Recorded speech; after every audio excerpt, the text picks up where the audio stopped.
Hello there. Margery Frisbie is my mother-in-law. More importantly, she is a poet, author, columnist, biographer, activist, mother of 8 and delightful company to boot.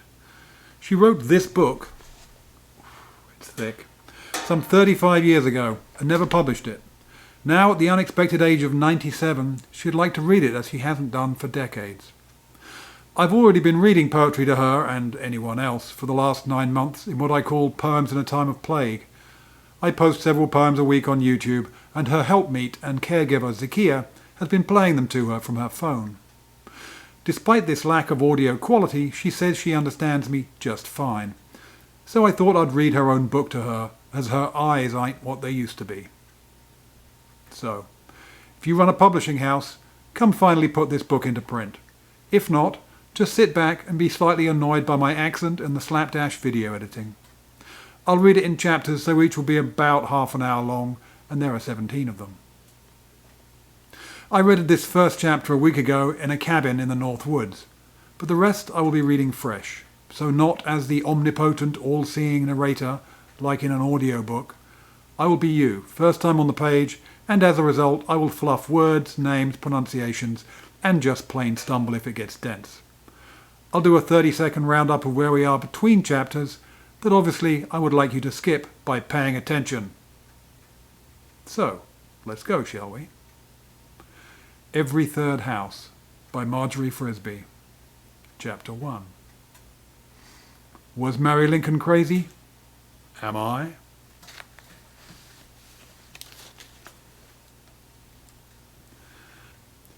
Tracy hesitated as she pulled the heavy front door closed behind her.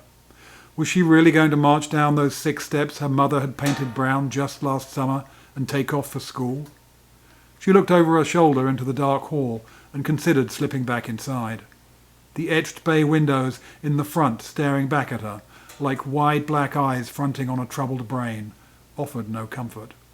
She couldn't, simply couldn't, face their hollow gaze. Her eyes swept across the blackened tree skeleton south to the intersection. A long line of cars was backed up at the red light. Where could I go if I don't go to school? Tracy asked herself. The library? Take the train downtown? How about the moon? Even the man in the moon has eyes. Would they be hollow? Hollow like me. That's what I am, hollow, Tracy thought. No wonder I don't have the energy to escape. There's this big hole inside me, and it's getting bigger. She kicked at the slush on the front sidewalk with her faded jogging shoes and headed across the street at an angle. At least when I go to school, I won't have time to think about how empty it feels inside. She shivered in the wet, cold wind that smelled vaguely of exhaust. The muck on the sidewalks was slippery. She dragged her feet through it, making parallel grooves. Her hands were cold in her mittens. In the great blue spruce at Hawthorne and Highland, a dwarf-capped bird, black and grey and white like the day, chipped, "Chickadee-dee-dee." "You must feel better than I do," Tracy said out loud, standing still, expecting the chickadee to take off any second. Braver than she expected, it bobbed to a higher branch and sang again, "Chickadee-dee-dee." Tracy trudged on, not any more cheerful, closer with every step to the ponderous red brick high school building. She could remember when she thought its deep windows and serrated roofline made it look like a castle. She could hardly believe how full of expectation she'd been. Now the building seemed more like a dungeon, or a dragon crouched threateningly along Walnut Avenue. And there's one of the little dragons, Tracy thought, seeing Mrs. Farley Gossett out of the corner of her eye. Tracy pulled sharply at the east door to get into the building and avoid her English teacher's irritating chickadee cheerfulness. But she wasn't quick enough. There was a voice at her ear. "I'm glad to see you've got your English book, Tracy," Mrs. Farley Gossett enunciated precisely as an English actor. "We're going to do Hopkins' Golden Grove poem together today. Did you have a chance to read it?" Tracy looked down at the book in her mittened hands, clutched as if she had never seen it before.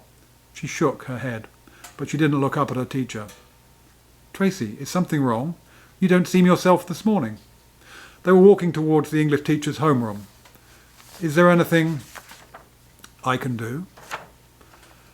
Tracy pulled her head out of her shoulders and managed a brief shake as Mrs. Farley Gossett turned into her classroom. Tracy walked on alone, headed toward her own first period. As she turned into the door, she felt a faint touch on her arm. She turned unexpectedly. Mrs. Farley Gossett had followed her down the hall. The hand she laid on Tracy's arm was very light. Her attention was focused on Tracy, but she hesitated before she said anything, searching Tracy's averted face. "I've never seen you like this. Are you coming down with something?" Tracy shook her head, the only gesture she could manage. "Then maybe you should go talk to a counsellor instead of going into class, Tracy. You look very troubled to me. I could explain to Dr. Reedy." Once more Tracy shrugged, her shoulders laced tight. For a millisecond her lidded hazel eyes looked into Mrs. Farley Gossett's concerned face. Then she turned away. It was time for class. At the closing bell, Tracy ducked into the east stairs, clung to the locker side of the corridor, and took the far staircase down to the next floor. She wanted to avoid Mrs. Farley Gossett, if she could. She had an appointment at 10 with her counsellor anyway, to talk colleges. She'd go do that. Jan Brace, short, vital, breathless, caught up with her on the stairs. "What's your hurry, Tracy?" she asked in her choppy, head-on way. "I've got great news." Tracy nodded to her debating partner. "Hi." "I can't believe it," Jan said, her voice pitched almost an octave higher than her low, controlled debating tone. "Airfares are down so much that Pop says we can take spring break in Nassau. Nassau, can you believe it?" "You're lucky." Tracy turned right at the last step. "Hey, where are you going?" Jan was heading for a study where she usually sat next to Tracy. "Got to see my counsellor." "Anything wrong?" Jan pried, tentatively, puzzled as Mrs. Farley Gossett had been earlier. "No," Tracy answered, feeling both untruthful and unfriendly, and uncaring. "It's about college." The counsellor's office had more personality than any of the classrooms. The plants on the wide windowsills had little lavender blossoms braced against each other in the shape of bells. A faint smell like lily of the valley was a great improvement over the chalk fumes in the halls. Mrs. Embry had propped kids' marker pictures against the books on the inside wall. Mostly stick figures waving balloons, or was it more fat, bulby hyacinths? Catalogues were stacked against the lower shelves. Tracy could hear a faint tinkling music. She looked around for a radio. Mrs. Embry snapped off a tape recorder on the shelf behind her desk as she greeted Tracy. "You can sit here," she said. "Sometimes I think I need to brush a cat away to make room for a visitor. That's what I have to do at home. At least there I don't have to keep up with all these references." "But what would I do without them?" she went on. "They make a mess, but they're very handy for young people like you who haven't decided where they think they'd like to go to college." Mrs. Embry smiled encouragingly. "What's your first choice, Tracy? It's getting close to the deadlines, and some schools are harder to get into." "But you shouldn't have any problem," she added. Tracy carefully rearranged on her lap the books she needed for her next classes. Her throat was dry as hardtack. She could tell that Mrs. Embry was noticing that she hadn't fixed her hair, just pulled it back with a rubber band. "Most everyone is trying to get into a state school with all the tuition increases." Mrs. Embry waited through another couple of seconds of silence. Tracy twisted in her chair. She glanced at Mrs. Embry and then away. Still, Mrs. Embry waited. She must leave a little slack in her schedule, Tracy thought, or she'd be rushing me. Mrs. Embry looked surprised when Tracy shifted her books on her arm and stood up as if she was leaving. "We haven't begun to talk about your future." Mrs. Embry edged between Tracy and the door to the hall. "There's nothing to discuss." Tracy tried to keep her voice intact, but it crumpled into little bits, like a dried sand dollar hitting a stone on the beach. She breathed out the rest of her message with painful precision. "I guess I'm not going to college." "But you've always talked about getting into research." Mrs. Embry was stalling, not letting Tracy leave. "Won't you sit down? Just a minute." Mrs. Embry pulled the chair close to the spot where Tracy stood, poised for flight. She patted the pillow invitingly. A rueful smile trickled across Tracy's face as she sat down again. She really didn't have anywhere else to go this period. She did like this room. Let's go over that decision of yours, Mrs. Embry suggested quietly. You know you can go to junior college for a couple of years if finances are a problem. We could look into scholarships or student loans. What is it that's troubling you? At the word trouble, again a spasm rippled across Tracy's mouth. She stuck her hand in her jacket pocket, then in her purse. Her eyes searched the room.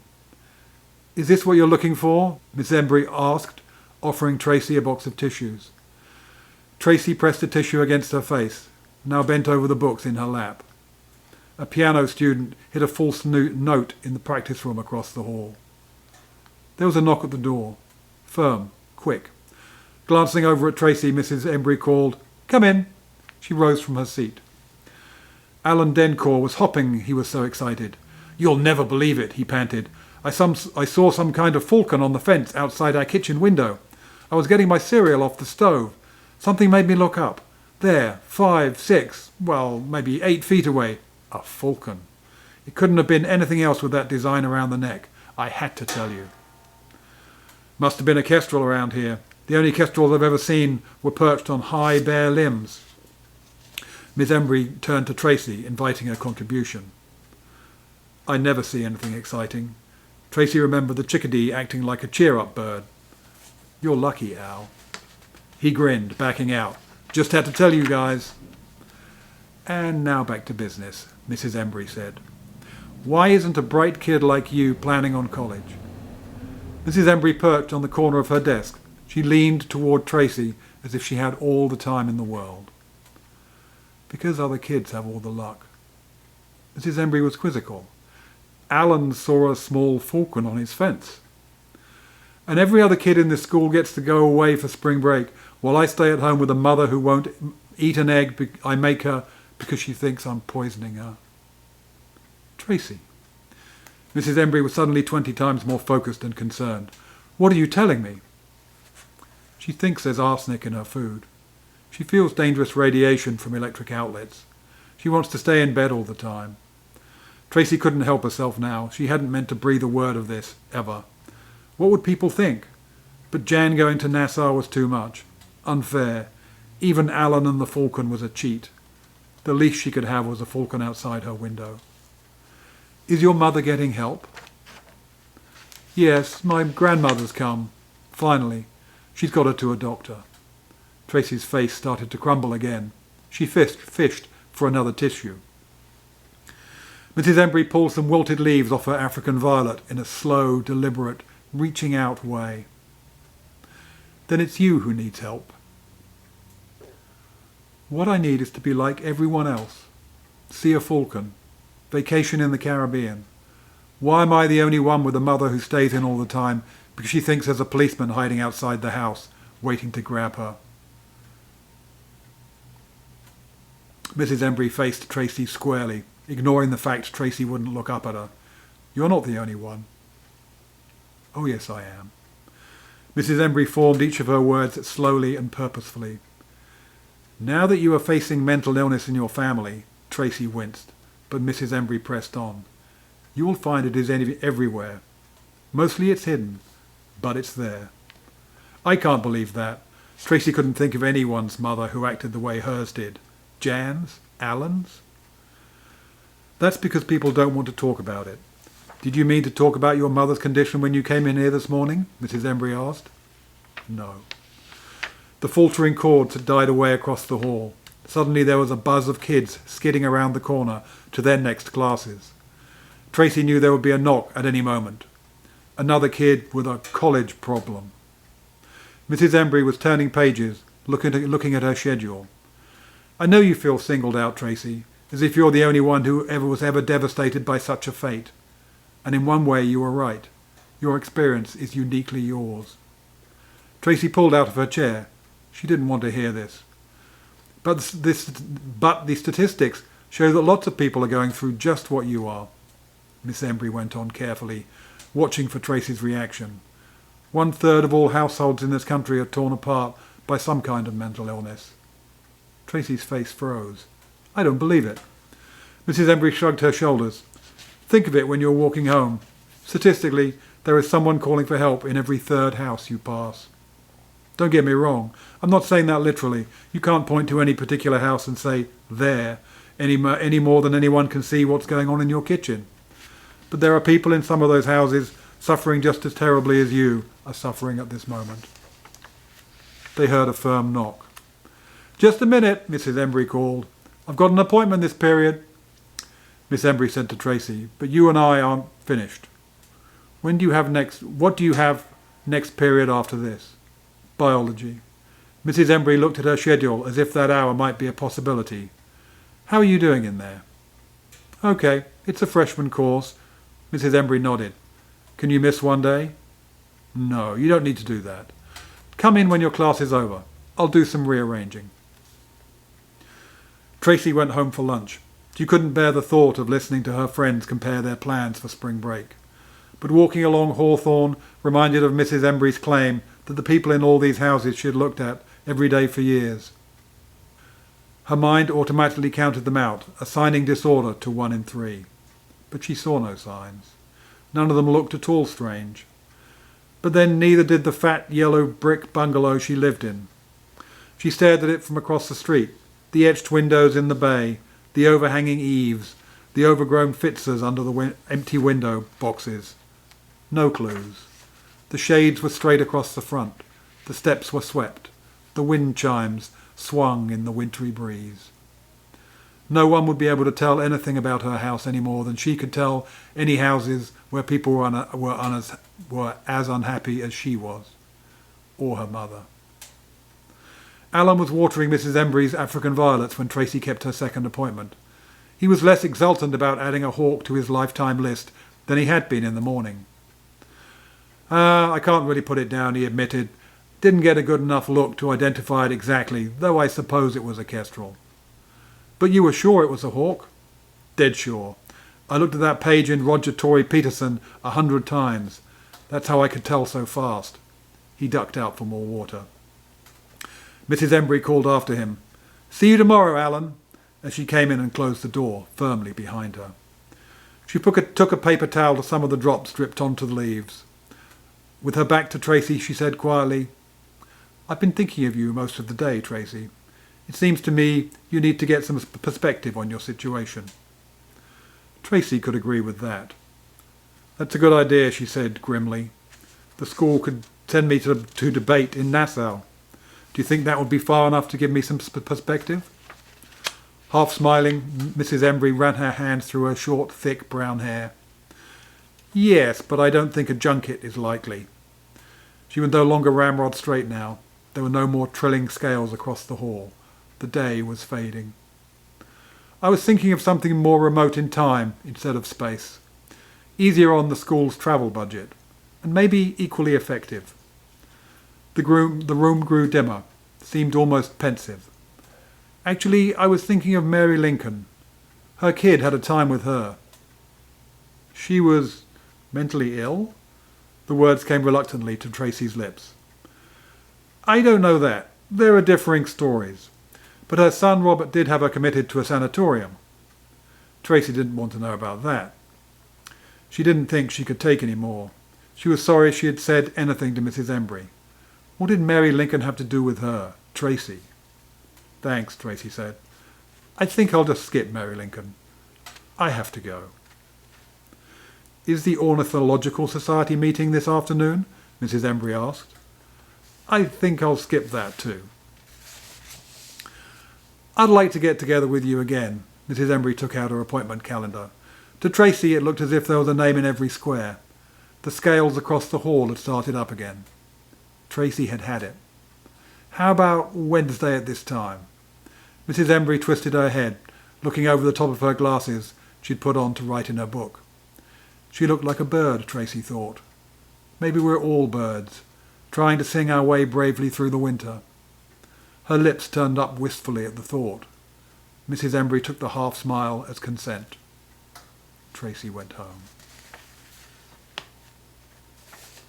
Until next time. Good night.